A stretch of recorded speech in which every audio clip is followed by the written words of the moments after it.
너는 시냇가에 심은 나무라 하나님의 사랑 안에 믿음. 오늘 말씀은 잠언 15장 18절 한 절 제가 읽어드리겠습니다. 분을 쉽게 내는 자는 다툼을 일으켜도 노하기를 더디하는 자는 시비를 그치게 하느니라. 아멘. 안녕하십니까? 박세종 목사입니다. 2022년 4월 27일 수요 예배 시간입니다. 어느덧 4월 마지막 주 수요일이 또 되었습니다. 오늘은 잠언 15장에 대해서 우리가 함께 살펴보도록 하겠습니다. 지난 시간 몇 주에 걸쳐서 의인과 악인에 대한 비교에 대해서 설명을 하고 있습니다. 그래서 오늘은 그 마지막 부분 15장에 대해서 우리가 함께 살펴보도록 하겠습니다. 우리가 왜 의인과 악인에 대한 내용을 살펴볼 수 있는가? 또 오늘 이 시대를 돌아보면 시대에 대해서 우리가 참 많은 것을 논의하고 싶지만 크게 짧게 잠시만 우리가 언급해 본다면 오늘 이 시대를 살아가는 삶에서 삶의 기준이 무엇인가? 물질과 세상의 풍요와 더 많은 것을 가지기 위한 모든 삶의 포커스가 맞추어져 있다면 성경은 그렇게 세상에 가지는 것에 대해서 그렇게 집착하기보다 오히려 내가 어떻게 살아갈 것인가에 대해서 많이 방향을 제시하고 있다 하겠습니다. 특별히 우리가 살아가는 삶에 있어서 우리는 어떤 식으로 살아갈 것인가, 또 어떤 마음으로 살아갈 것인가, 내가 신앙 안에서 의인의 모습으로 살아갈 것인가, 악인의 모습으로 살아갈 것인가, 오늘 이 잠언을 통하여 우리는 많은 교훈을 주고 있다 하겠습니다. 세상에 가지고 있는 가치와 기준, 성경에서 말하고 있는 기준, 무엇이 다른가? 우리는 여기에 조금 더 포커스를 맞추며 오늘도 이 말씀에 집중해 보도록 하겠습니다. 오늘은 잠언 15장 1절에서 33절까지 있는 내용인데요. 의인과 악인에 대한 비교는 지난 9장 10장에서부터 15장까지 오늘 마지막 그 내용까지 계속해서 의인과 악인에 대한 내용을 비교하고 있습니다. 특별히 오늘 15장에 대한 내용은 사람의 말에 관하여 많이 언급하고 있다는 것을 먼저 염두에 두시고 바로 그 내용으로 함께 읽으며 살펴보도록 하겠습니다. 1절과 2절입니다. 유순한 대답은 분노를 쉬게 하여도 과격한 말은 노를 격동하느니라. 지혜 있는 자의 혀는 지식을 선히 베풀고 미련한 자의 입은 미련한 것을 쏟느니라. 여기서 유순한 대답은 분노를 쉬게 하여도, 여기서 분노라는 것은 화, 열을 의미하는 거죠. 부드러운 대답은 화를, 역정을 어떻게 가라앉혀도, 과격한 말은, 여기서 가격하다는 말은 고통을 주는 말입니다. 쓴 말입니다. 여기는 귀한 교훈을 의미하는 것이 아니라 분노를 일으키게 하는 화를 돋구는 말을 의미합니다. 하지만 지혜 있는 자의 혀는 지식을 선히 베풀고 미련한 자의 입은 미련한 것을 쏟는다. 이렇게 언급하고 있습니다. 사람은 어떤 지혜 있는 자의 그 입술에는 좋은 이야기, 유익한 정보를 베풀지만 미련한 자의 입에는 자기의 달콤한 것, 귀에 솔깃한 것, 그 다음에 어리석은 자는 어리석음에 대한 것인지도 모른 채 그저 자기의 입맛에 맞는 것에만 관심이 있어서 그걸 전달할 뿐이라는 것입니다. 3절과 4절입니다. 여호와의 눈은 어디서든지 악인과 선인을 감찰하시느니라. 온순한 혀는 곧 생명나무이지만 패역한 혀는 마음을 상하게 하느니라. 여기서 악인과 선인을 하나님의 눈, 여호와의 눈은 어디서든지 감찰하신다, 응시하신다, 자세히 지켜보고 계신다. 하나님은 무엇이 선이고 무엇이 악인지, 무엇을 하는 자가 악인이며 어떤 일을 행하는 자가 의인인지 하나님 것을 끝까지 주시하시고 지켜보고 계신다는 사실입니다. 온순한 혀는 곧 생명나무이지만 패역한 혀는 마음을 상하게 한다. 계속해서 말에 대해서 언급을 하고 있습니다. 우리는 도대체 의인과 악인의 기준은 무엇인가? 쉽게 생각하면 그렇습니다. 의인과 악인의 기준은 그 기준, 의인은 이타적인 기준이고 악인은 이기적인 기준이라 하겠습니다. 의인과 악인의 기준은 큰 것이 아닙니다. 별다른 것이 아닙니다. 나 중심적으로 생각하는 그 사고가 타인이 어떻게 되든지 말든지 나만 아니면 돼, 나만 잘 되면 돼 라고 생각하는 그 이기적인 심성이 바로 악인의 출발이고, 나보다 남을 낮게 여기며 남을 위해 줄 줄 알고 나뿐만 아니라 함께 더불어 살고자 하는 그런 신실한 마음이 바로 선인의 출발이라는 것을 기억하실 필요가 있습니다. 5절과 6절, 아비의 훈계를 업신여기는 자는 미련한 자요 경계를 받는 자는 슬기를 얻을 자니라. 의인의 집에는 많은 보물이 있어도 악인의 소득은 고통이 되느니라. 아비의 훈계를 업신여기는 자는 미련한 자요 징계를 받는 자는 슬기를 얻을지니라. 오늘날 이 시대를 살아가면서 자녀들에게 진정한 훈계 또는 그 가르침 또는 삶의 윤리와 방식을 올바르게 가르치려고 하는 그런 부모가 과연 얼마나 있는지 한번 생각해 보았으면 좋겠습니다. 자기 자식은 귀한 줄 압니다. 그럼요. 자기의 자식들이 어긋난 길로 가고자 하는 것을 원하는 부모는 아마 세상에 아무도 없을 것입니다. 하지만 그렇다면 우리 자식들이 더 잘되고 또 온전한 모습으로 자라주기를 바란다면 성경은 어떻게 가르치라고 합니까? 좋은 교육과 환경을 노출시키려면 많은 것을 베푸는 것이 아니라 무엇보다도 부모가 올바른 신앙관, 성경은 올바른 신앙관과 그리고 올바른 교육관을 가지고 그 자녀를 훈계를 가지고 가르치라는 겁니다. 훈계 없는 교육은 오히려 자녀를 망가뜨리는 방법일 수 있다는 겁니다.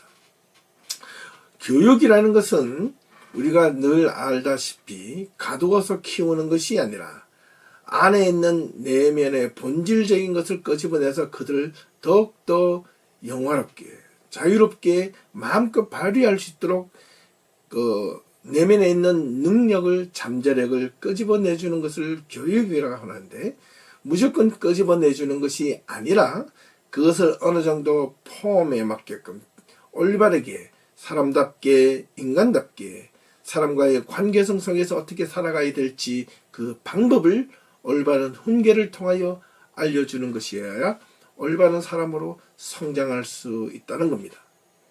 세상에 많은 지식을 가져도 사람이 패가망신한 사람들이 얼마나 많이 있습니까?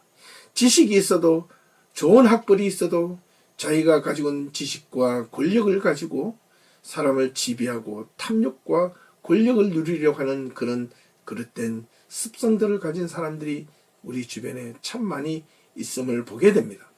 우리는 그럴 때마다 그런 모습들을 보고 우리는 어떤 삶을 살아야 될지 한 번 더 살펴보면 귀한 시간이 될 수 있겠습니다. 의인의 집엔 보물이 있어도 악인의 소득은 고통이 된다라고 했습니다. 왜 그럴까요? 왜 의인의 집은 보물이 있고 악인의 소득은 어떻게 패망한다고 그럴까요? 여기서 악인의 소득은 불의한 소득을 의미하는 것입니다. 오히려 불의한 소득은 자기 가정과 자기 자신에게 결국 어떻게 환란을 가져다 주고 패망의 길로 이끌어간다는 것을, 불의한 자의 소득은 그 가정과 삶과 그 공동체를 패망하게 만드는 지름길이라는 것을 기억할 수 있어야 하겠습니다. 7절과 8절입니다. 지혜로운 자의 입술은 지식을 전파하여도 미련한 자의 마음은 정함이 없느니라. 악인의 제사는 여호와께서 미워하셔도 정직한 자의 기도는 그가 기뻐하시느니라. 지혜로운 자의 말은 유익한 지식이 가득하다는 말입니다. 어리석은 자는 그 마음이 공허함으로 아무도 유익하게 할 수 없다라는 뜻입니다. 여기서 정함이 없다라는 것은 똑바로 세울 수 없다라는 겁니다. 미련한 자의 마음은 결코 그 어떤 것도, 악인은 그 어떤 것도 올바른 것을 세울 수 없다는 겁니다. 올바르게 세우는 것처럼 보여질지 모르나 그것이 결코 정의롭지 못하고 올바르지 못하는 것을 기억하셔야 한다는 것을 우리는 분명 알아야 하겠습니다. 악인의 제사는 여호와께서 미워하셔도 정직한 자의 기도는 그가 기뻐하신다라는 것입니다. 사무엘상 15장 22절에 보면 순종이 제사보다 낫다는 말이 있지 않습니까? 이건 분명합니다. 악인의 제사는 여호와께서 미워하신다. 왜 악인도 하나님께 제사를 드릴까요? 예, 하나님께 진정한 마음으로 제사를 드리기 위함이 아니고 자기가 다스리고 있는 사람들에게 보여주기식 제사라는 것을 기억하셔야 합니다. 하나님을 향한 마음이 있는 것이 아니라 자기가 하나님 앞에 제사를 드리는 모습이 있음으로 인하여 자기를 다스리고 있는 자기 밑에 있는 사람들이 자기를 우러러볼 수 있게 만드는 기 때문에 그렇다는 사실을 기억하셔야 합니다. 하지만 정직한 자의 기도는 하나님이 기뻐하신대요. 어떤 자가 정직한 자입니까? 시편 51편 7절 말씀해 보니 하나님이 구하시는 제사는 상한 심령이라. 하나님이여 상하고 통회하는 마음을 주께서 멸시치 아니하신다 했습니다. 하나님께서 간구하는 원하는 제사는 상한 심령, 나신 자의 마음, 버림받은 자의 마음처럼 그렇게 나신 자의 자세로 하나님 앞에 나아갈 때만이 얻을 수 있다는 겁니다. 결국 제사는 형식과 방식이 중요한 것이 아니라 마음과 중심이 훨씬 더 중요하다 하겠습니다. 내가 하나님 앞에 예배 드릴 때 그 마음이 하나님을 향하여 서 있는지, 방향을 올바르게 갖고 있는지 우리는 무엇보다도 생각할 수 있어야 하겠습니다. 9절과 10절 악인의 길은 여호와께서 미워하셔도 공의를 따라가는 자는 그가 사랑하시느니라. 도를 배반하는 자는 엄한 징계를 받을 것이요 견책을 싫어하는 자는 죽을 것이라. 악인의 길은 여호와께서 미워하셔도, 미워하다는 것은 구역질나다, 역겹다는 뜻입니다. 악인의 길은 여호와께서 역겨워하셔도 공의를 따라가는 자는 그가 사랑하신다. 예. 도를 배반하는 자는 엄한 징계를 받을 것이요. 여기서 도라는 말은 훈계를 의미합니다. 하나님의 훈계를 배반, 업신, 무시, 거슬리는 자는 엄한 징계를 받을 것이지만 견책을 싫어하는 자도 어떻게 죽을 것이다, 파괴될 것이다. 여기서 견책이라는 것은 징계를 의미합니다. 그러니까 하나님의 길, 그 무사르, 훈계를 거슬리는 자는 엄한 징계를 받을 것이고, 그리고 징계를, 견책, 징계를 싫어하는 자는 어떻게 해요? 증오하는 자는 죽을 것이다, 파괴될 것이다. 참 의미심장한 말이 아닐 수 없습니다. 하나님의 말씀으로 훈계를 시킬 때 그 훈계를 거슬리고 싫어하는 자는 엄한 징계를 받을 것이라는 겁니다. 무엇으로 받을까요? 그의 삶의 결과로 하나님께서 보여지게 될 것이라는 것을 분명하게 말씀하고 있는 내용이라 하겠습니다. 11절과 12절입니다. 스울과 아바돈도 여호와의 앞에 드러나거든 하물며 사람의 마음이 이리요 거만한 자는 견책받기를 좋아하지 아니하며 지혜 있는 자에게로 가지도 아니하리라. 여기에 스울이란 말은 음부, 예? 그 다음에 유명이라는 말은 아바돈이라는 뜻인데, 이 스울과 아바돈은 비슷한 용어입니다. 무덤 너머에 보이지 않는 세계를 뜻하는 말인데요. 죽음 이후의 세계도 여호와 앞에서 온전히 드러나거든 하물며 사람의 마음인지 그 마음을 하나님께서 모르실까라는 말입니다. 그렇기 때문에 거만한 자는 자기 마음속에 거만함이 있다는 것을 모르지만 하나님은 아신다는 것입니다. 거만한 자는 견책받기를 좋아하지 아니한다. 견책 무엇이라고요? 징계 또는 교훈, 그런 뜻이죠. 하나님께 앞에 교만한 자란 무엇을 견책, 교정받기를 싫어한다는 겁니다. 지혜 있는 자에게도 어떻게 가지도 아니하라는 것입니다. 왜? 자기가 얽매인다고 느끼기 때문에 그렇습니다. 하나님께 올바른 말씀을 듣기를 싫어하는 자는 첫 번째는 교만한 자요, 두 번째는 거만한 자요, 세 번째는 어리석은 자라는 것을 분명히 기억할 수 있어야겠습니다.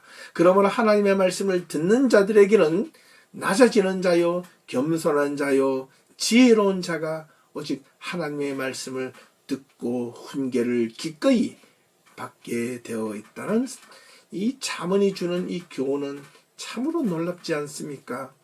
사랑하는 성도 여러분, 하나님의 말씀으로 여러분의 삶을 훈련하십시오. 연단하십시오. 훈계를 받으십시오.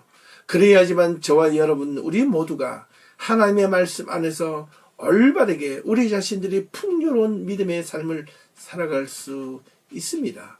하나님의 말씀을 싫어하고 그저 자기 마음대로 세상에 살다가 그저 주일날 한번 교회에 와서 한번 예배드리는 것으로 끝 이렇게 된다면 우리의 신앙, 우리의 믿음이 그냥 썬데이 크리스찬, 내가 정말 그리스도인으로 살아간 삶의 정체성과 의미가 과연 무엇이 있겠습니까? 그렇지 않습니까?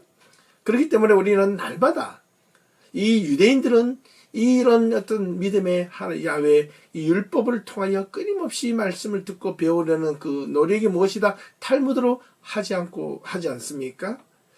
그렇기 때문에 우리도 그런 어떤 삶의 교훈과 지침서가 우리 삶의 일상생활 속에서 구체적으로 있어야 할 것입니다.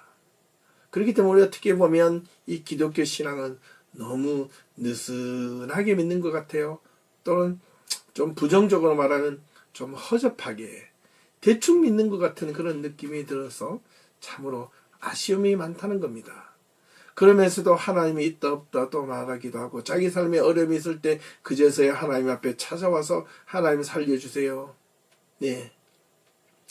내 삶이 평소에 올바르게 진실되게 정직하게 그리고 열심히 내가 지혜롭게 살지 못했는데 하나님이 어떻게 내가 어리석은 삶을 살아놓고 나에게 지혜를 달라고 말을 할 수가 있을까요?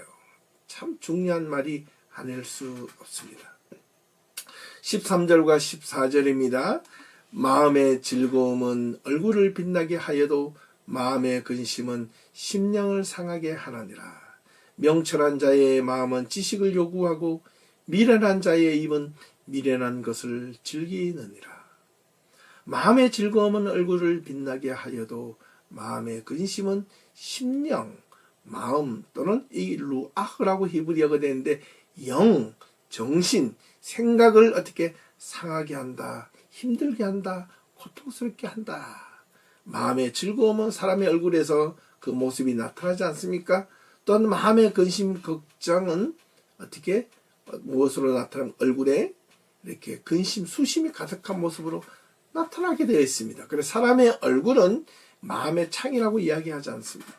그 사람의 얼굴에 따라서 그 사람의 마음의 상태, 중심의 상태가 좋았다, 나쁘다, 진지하다, 가볍다라는 것을 우리가 볼 수 있다는 겁니다. 명철한 자의 마음은 지식을 요구하고 미련한 자의 입은 미련한 것을 즐긴다. 명철한 자, 늘은 자라 말씀드리죠. 분별력이 있는 자는 지식을 배우는데 끊임없이 거기에 노력하는 자이며 미련한 자, 어리석은 자, 바보 같은 자는 무엇을 어리석음을 좋아한다. 그것만 찾는다는 겁니다. 눈앞에 보이는 것만 찾는다는 겁니다. 지혜는 반드시 눈앞에 보이는 것만 찾지 않습니다. 삶의 근원을 찾고 지혜를 찾아서 그 지혜를 가지고 내 삶에 있는 것을 유익함으로 만들기 위해서 지혜를 간구한다는 사실입니다. 15절과 16절 고난받는 자는 그날이 다 험악하나 마음이 즐거운 자는 항상 잔치하느니라. 가산이 적어도 여호와를 경외하는 것이 크게 부하고 번뇌하는 것보다 나으니라. 이것은 비관주의자와 낙관주의자를 대조한 듯 보여집니다. 비관주의자는 늘 의기소침해져 있고 삶이 늘 부정적입니다. 그는 어둡고 위축되고 부정적인 모습입니다. 하지만 낙관주의자는 항상 모든 삶을 긍정적으로 바라보는 시각이 있다는 겁니다. 그래서 고난받는 자는 그날이 다 험악하나 마음이 즐거워는 항상 잔치한다. 늘 부정적으로 생각하는 자는 그 하루하루의 삶이 힘들고 어렵지만 긍정적으로 삶을 생각하는 자는 항상 그 하루하루가 기쁨의 연속이다 라는 뜻으로 해석되어집니다. 17절과 18절입니다. 채소를 먹으며 서로 사랑하는 것이 살찐 소를 먹으며 서로 미워하는 것보다 나으니라. 분을 쉽게 내는 자는 다툼을 일으켜도 노하기를 더디하는 자는 시비를 그치게 하느니라. 오늘 핵심 구절이 하나 들어있네요. 채소를 먹으며 서로 사랑하는 것이 많은 것 좋은 것을 먹지 않고도 서로 사랑하며 우애를 나누는 것이 맛있는 것 좋은 것 비싼 것을 먹고도 서로 미워하고 질투하는 것보다 낫다. 당연한 것 아니겠습니까? 분을 쉽게 내는 자는 다툼을 일으켜도 노하기를 더디하는 자는 시비를 꺾이친다. 분을 쉽게 내는 자, 자기 삶의 중심을 내지 못하는 자, 이 분, 쉽게 열을 내는 자, 화를 의미합니다. 다툼, 시비, 경쟁, 싸움을 쉽게 일으켜도 노하기를, 씩씩거리기를 더디하는 자, 인내하는 자는 시비, 논쟁과 대적을 어떻게 줄어들거나 멈추게 한다는 말입니다.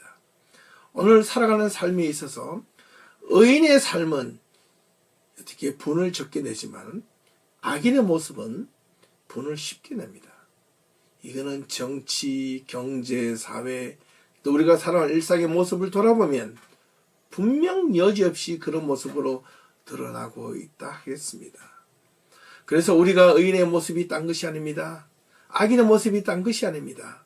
악인은 자기의 삶에 대해서 자기의 어떤 이익에 조금이라도 손해가 되거나 남이 잘 되는 것을 견디지 못하고 싫어하고 거기에 분을 내고 쉽게 화를 내고 그게 마치 자기의 의인과 정의가 있는 것처럼 이렇게 분을 내지만 돌아보면 그 안에는 얼마나 더 큰 자기의 부정과 비리와 잘못이 오히려 감추기 위해서 겉으로 분을 내고 화를 낸다는 것을 우리가 쉽게 우리는 주변을 통해서 찾아볼 수 있습니다.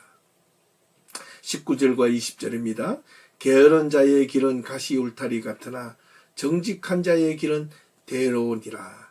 지혜로운 아들은 아비를 즐겁게 하여도 미련한 자는 어미를 업신 여기느니라.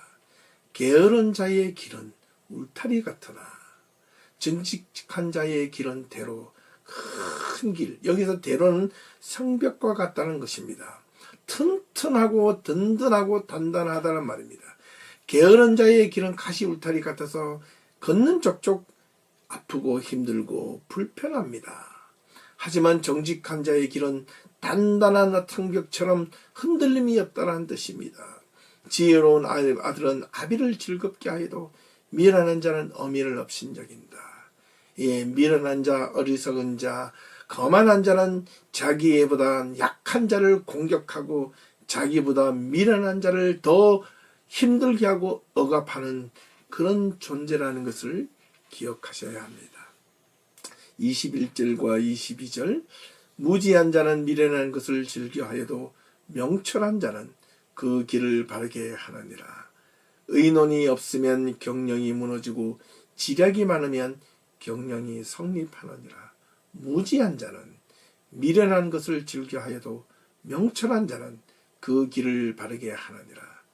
의논이 없으면 경영이 무너지고 지략이 많으면 경영이 성립하느니라. 어리석은 자는 자신의 어리석음을 그저 즐길 뿐입니다. 그는 더 나은 것을 알지도 좋아하지도 않습니다. 오로지 자기의 눈앞에 있는 것에 만족하며 기뻐합니다. 조금만 자기를 내서 어제도 그저 좋아하고 기뻐하고 자기를 드높여 주는 자만 좋아합니다. 하지만 명철한 자, 분별력이 있는 자는 오히려 자기가 앞길을 살펴보고 근신하며 도덕적인 삶에서 기쁨을 취하는 자라 하겠습니다. 의논이 없으면 경영이 무너지고 상의함이 없이 자기 독단적으로 모든 삶을 이끌어가는 자는 결국 자기의 독선 때문에 모든 것이 무너지지만 지략이 많으면, 지혜가 있으면, 그리고 서로 상의하고 모든 어떤 지혜의 근본이 자기 마음속에 기본적으로 갖추어져 있는 자에게는 어떤 삶의 모든 다스림도 어떻게 온전할 수 있다라는 것을 분명하게 이야기해 주고 있습니다. 23절 24절 사람은 그 입의 대답으로 말미암아 기쁨을 얻나니 때에 맞는 말이 얼마나 아름다운고 지혜로운 자의 위로 향한 생명길로 말미암으므로 그 아래에 있는 수호를 떠나게 되느니라. 사람은 그 입의 대답으로 말미암아 기쁨을 얻는다 했습니다. 어떤 대답이 있느냐에 대해서 기쁘고 슬픔으로 고통으로 올 수 있지 않겠습니까? 그것은 분명 정직하고 유익한 대답이야말로 진정한 만족과 기쁨이 있다는 것입니다. 때에 맞는 말, 적시적소에 필요한 말을 하는 자에게는 그 말이 얼마나 아름답고 올바른고. 시편 50편 4절에 보면 나를 곤고한 자를 말로 어떻게 도와줄 줄을 알게 하시고 내가 곤고한 자들에게 말로 어떤 것을 도와줄지 그 말에 적시적소에 필요한 말을 하게끔 하나님 도와주시옵시고 라는 뜻이지 않겠습니까? 네, 참 그렇습니다. 필요합니다. 바로 예수님께서는 적시적소에 필요한 사람들의 그 말을 통하여 상대방의 문제를 해결해 주시지 아니하셨습니까? 지혜로운 자는 어떻게 위로 향하는 생명길이 있다는 겁니다. 그렇다면 아래에 있는 길은 어떤 길입니까? 어리석은 자, 미련한 자는 아래에 있는 수호를 향하여 나아가게 되어 있다는 겁니다. 결국 패망의 길이죠. 죽음의 길이죠. 절망의 길로 가고 있으면서도 그 길이 절망의 길로 죽음의 길로 가는 것도 모르고 가고 있다는 뜻입니다. 25절과 26절 여호와는 교만한 자의 집을 하시며 과부의 지게를 정하시느니라. 악한 꾀는 여호와께서 미워하시나 선한 말은 정결하니라.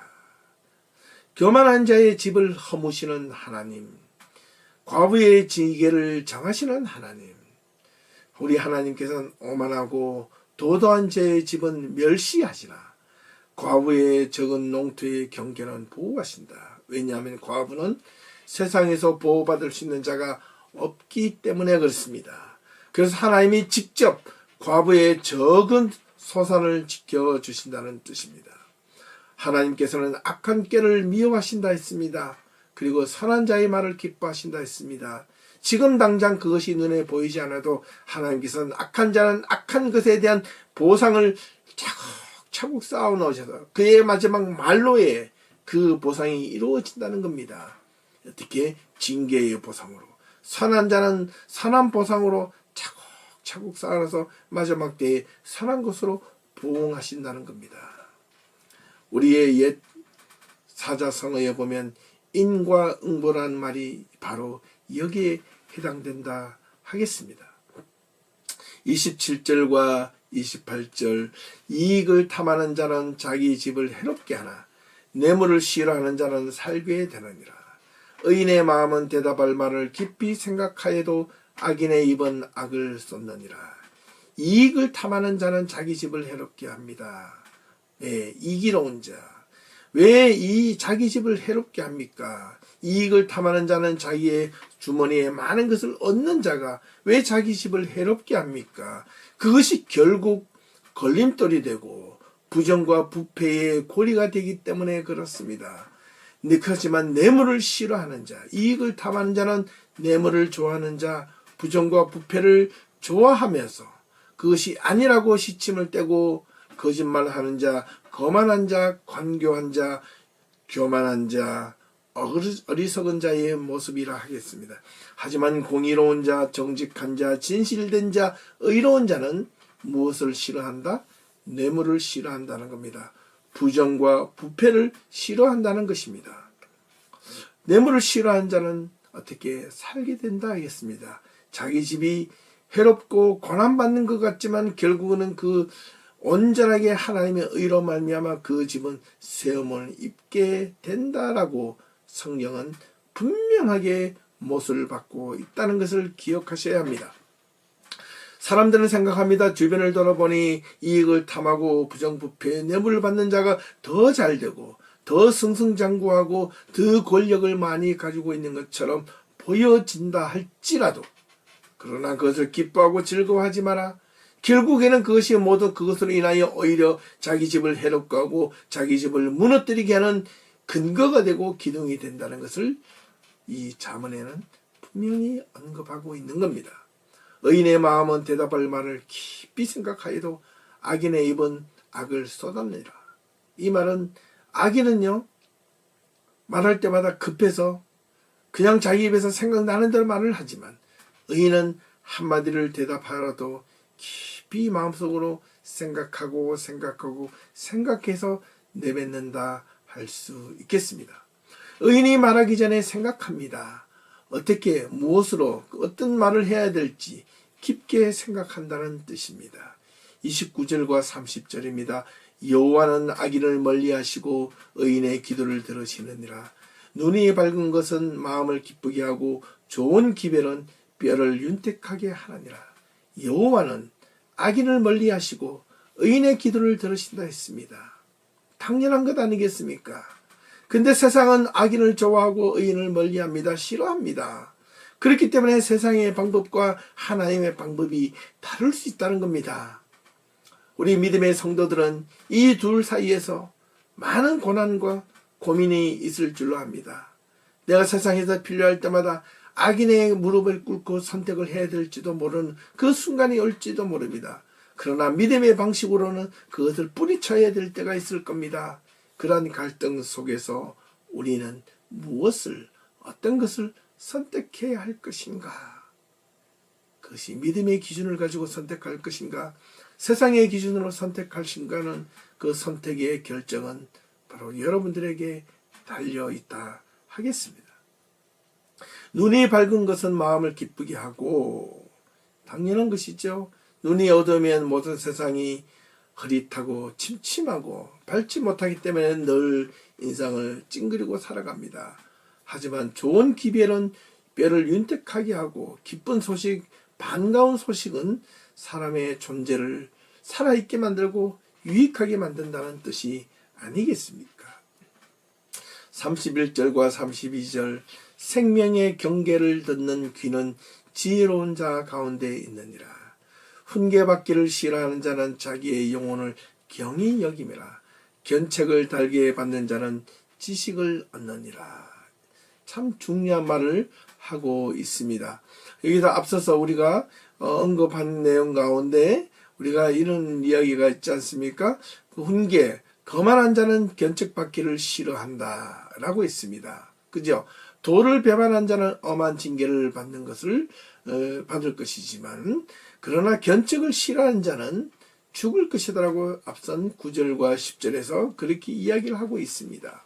이런 것처럼 훈계받기를 싫어하는 자, 무사르, 연단을, 교육을 받기를 싫어하는 자는 자기의 영혼을 경히 여미라. 생명을 경히 여기는 자라. 생명의 참길로 인도하는 권면을 듣는 자는 이 땅의 지혜로운 자 가운데 있으며, 성경의 가르침 전체와 특히 복음의 가르침은 오롯이 무엇이다? 생명을 주는 권면의 지름길이다. 자기의 영혼을 경히 여김이라. 훈계를 받기 싫어하기 때문에 그 내빼시는 영혼이고 생명을 뜻하는 말입니다. 그래서 하나님의 말씀으로 훈련받기를 거부하는 자, 싫어하는 자, 있게 부담을 갖는 자, 또는 그것을 하나님의 말씀을 듣기를 좋아하지 아니하는 자는 어떻다? 성경의 가르침을 싫어하고 자기의 생명을 오히려 갉아먹는 자이다라는 겁니다. 예전에 어느 원로 목사님께서 이런 말씀을 해 주신 기억이 있습니다. 한편에 자신했던 한편의 설교를 제대로 이해하려면 적어도 100번 이상은 그 설교를 들어야 그 설교의 의미가 무엇인지 이해할 수 있다고 말씀하신 바가 있습니다. 제가 그 한국에 있을 때 그 원로 어떤 목사님의 그 이야기를 듣고 참 의미 있게 생각이 들었습니다. 여러분 삶에 있어서 하나님의 말씀을 매 주일마다 선포된 하나님의 말씀을 과연 얼마나 리마인드 하시면서 반복해서 듣고 계십니까? 그저 주일에 한번 외친 것으로 끝났습니까? 아니면 그것을 일주일 내내 하루에 한 번씩 또는 두 번씩 계속해서 반복해서 들어보고 계십니까?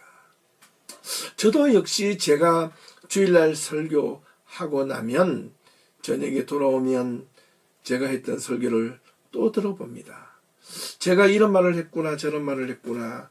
또 그 다음날 다시 한 번 더 들어보면 내가 이런 말 속에서 내가 내 스스로에게 정말 필요한 말이로구나. 비록 제가 설교했던 설교 내용이지만은 그 말씀에 나도 내가 이 말씀에 대해서 내가 이해하지 못하고 내가 이 말씀을 그저 외쳤구나. 내가 하나님의 말씀을 따라 살아야지. 이런 심오한 뜻이 있었구나라고 제가 설교를 해놓고 나서도 제가 다시 한 번 더 그 말씀의 은혜를 받고 있는 경우가 종종 있다는 겁니다. 저도 제 설교를 끝나고 다시는 듣지 않고 그냥 접어두는 것이 아니라 일주일에 2번, 3번 이상을 반복하며 계속해서 제가 제 자신을 했던 말이 아니라 제가 단지 우리 성도들에게 던져졌던 설교의 메시지가 아니라 그 말씀이 저에게 던져진 말씀이라 생각하고 제가 제 자신을 향하여 하는 말이 아니라 하나님께서 저에게 주시는 말씀이라 생각하며 몇 번이고 고집어 보기 위해서 말씀을 또 듣고 한다는 것입니다. 우리 성도님들의 삶 속에서도 이 하나님의 말씀이 여러분 삶 속에서 무한반복, 구체적으로 반복이 되어져서 깊이 하나님께서 그 말씀의 깨달음을 주시기를 간절히 소망해 봅니다. 마지막 33절입니다. 여호와를 경외하는 것은 지혜의 훈계라. 겸손은 존귀의 길잡이이니라. 여호와를 경외하는 것은 지혜로 인도하는 훈계이자 지름길이며 겸손은 존귀에 이르는 길이다. 잠언 1장 7절과 비교해 보면 그렇습니다. 여호와를 경외하는 것이 무엇이 지식의 근본이다. 지혜의 근본이다란 말과 무엇이 다릅니까? 여호와를 경외하는 것, 하나님을 두려워하는 것, 단지 무서워서 두려워하는 것이 아니라 하나님을 우러러보고 존경하는 것, 그것은 똑같은데 지혜로 인도하는 무사르 훈련과 지식이 근본이 무슨 차이가 있는가? 우리는 이 부분이 정확하게 이해되어야만 하겠습니다. 그것은 바로 방향과 목적을 상실한 믿음, 방향과 목적을 상실하는 한 인간의 삶, 그 삶은 무의미하고 무가치한 삶이 된다 하겠습니다. 우리에게 여호와를 경외하는 목적이 상실되면 우리가 신앙인으로서 의미도 상실되고 의미가 없어진다는 말이 될 것입니다. 그러므로 우리가 그리스도인으로서 믿음의 방향과 믿음의 목적을 분명히 하고 그 목적과 방향대로 살아가는 성도들이 다 될 수 있어야 하겠습니다. 자, 오늘 잠언 15장 말씀을 이제 정리하면서 특별히 잠언 15장의 내용은 말에 대하여 많이 언급되어지고 있습니다. 무엇보다도 의인과 악인의 모습은 말이 내뱉는 것과 말의 형식에 따라서 어떤 사람은 의인이고 어떤 사람은 악인인지 살펴보았습니다. 특별히 여러분들 마음속에 이 잠언 15장 가운데 한 구절 한 구절 가운데 모두가 주옥 같은 말씀이지만 그 가운데 한 가지 말씀이 여러분의 마음속을 되새겨 놓고 여러분의 마음을 움직이는 구절이 있다면 그 구절을 깊이 몇 번, 몇십 번, 몇백 번 계속 리마인드 하시며 곱씹어보고 또 생각해보고 입으로 내뱉어보고 읽어보면서 그 말씀을 깊이 묵상하며 또 한 주간을 힘있게 살아갈 수 있는 저와 여러분들이 될 수 있기를 간절히 소망해 봅니다. 하나님의 말씀이 우리가 이 세상을 살아가면서 지키고 살아갈 때, 따를 때 세상이 가지고 있는 길과 다르기 때문에 우리의 삶은 힘들고 어려울 수 있습니다. 그러나 그 끝은 결코 세상과 다를 것이기 때문에 우리가 하나님의 말씀을 지키고 따르는 것 아니겠습니까? 사랑하는 성도 여러분, 하나님의 말씀은 우리의 생명을 주는 길입니다. 은혜의 길입니다. 구원의 길입니다. 그 말씀을 붙들고 살아갈 수 있는 저와 여러분, 우리 모든 성도님들이 다 될 수 있기를 간절히 소망하며, 오늘 잠언 15장 말씀을 마치고 나서 다시 한 번 더 여러분 성경을 펴놓고 조심히 한 절 한 절을 또박또박 그리고 집중하며 읽어볼 수 있기를 주님의 이름으로 부탁을 드립니다. 오늘 말씀을 마치겠습니다. 다음 주에는 잠언 16장을 가지고 찾아뵙도록 하겠습니다. 함께 시청해 주셔서 감사드리며 남은 한 주간 동안 하나님의 귀한 은혜가, 하나님의 동행하심이 있기를 간절히 소망하며 샬롬으로 인사를 드리겠습니다. 샬롬.